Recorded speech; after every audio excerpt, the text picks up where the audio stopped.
So now on to problem 2. So problem 2 says, how many vertices do these cubes have in all? So one important thing to touch on is that vertices on two-dimensional shapes and vertices on three-dimensional shapes are two different things.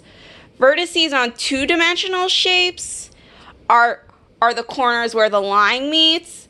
On three-dimensional shape, it is where the edges meet. So remember what we said, edges are where the faces meet. So this would be an edge right here.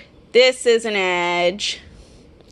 So anywhere you see a line on the three-dimensional shape, that's an edge. That is where our faces are meeting. Now, here is a major, here's where the difference kicks in. So now,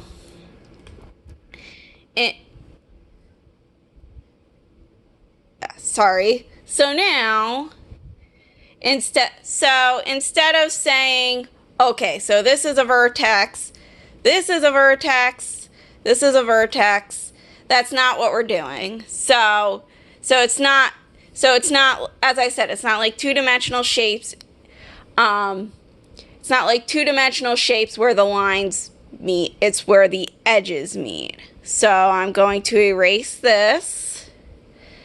So another way to think about vertices on three-dimensional shapes is, well, not three-dimensional shapes, just cubes. So one way to look for a vertex on a cube, it's gonna be the point on the cube. So another way of saying looking for a vertex, you're looking for a point.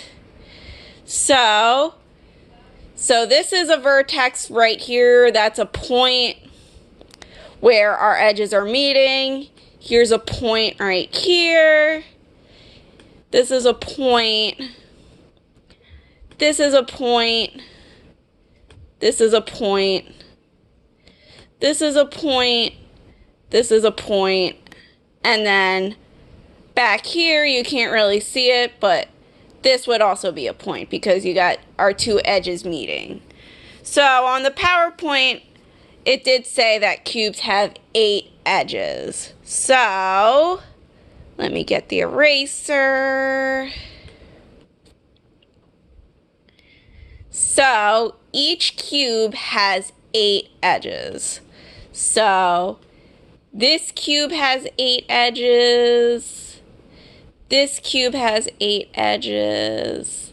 And this cube has 8 edges. Now, as I've taught you all with word problems in the past, it asks how many vertices do these cubes have in all? So, as you guys probably remember, if you ever see the words in all, it means we're adding.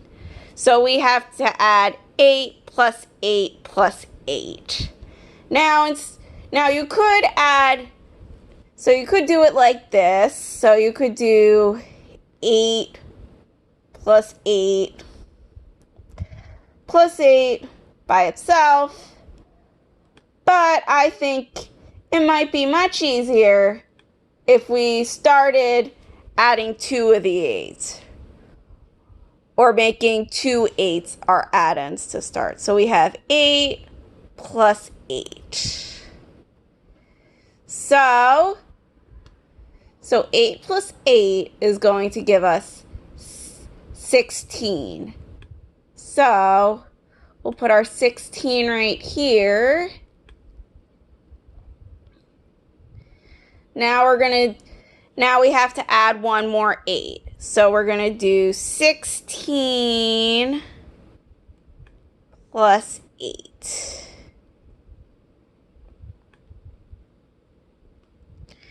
Now, I did the first part for you. I want you guys to try the second part on your own. Add 8 plus 16 so we can find out how many vertices are on these cubes all together. Now I'm just going to remind you, if you need to regroup, do not forget to regroup.